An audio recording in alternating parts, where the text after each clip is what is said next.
I will never host a housewarming without these appetizers again. They're just that good. First on our list, we have smoked salmon crostini. It's the PNW after all, and you can't go wrong with fresh local flavors. Simply top crispy baguette slices with cream cheese, a slice of smoked salmon, and a sprinkle of dill. Next up, mini Dungeness crab cakes. Bite-sized and packed with flavor, these little treats will have your guests coming back for more. Serve them with a tangy lemon aioli for an extra zing. Now let's talk about mushroom and goat cheese stuffed mini bell peppers. These are easy to prep and bring a burst of umami to the table.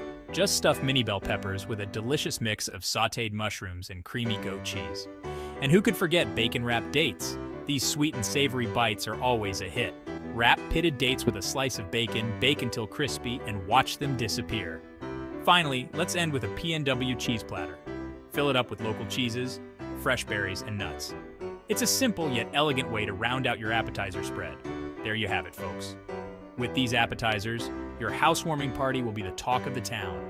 So get cooking and celebrate your new home in true Pacific Northwest style.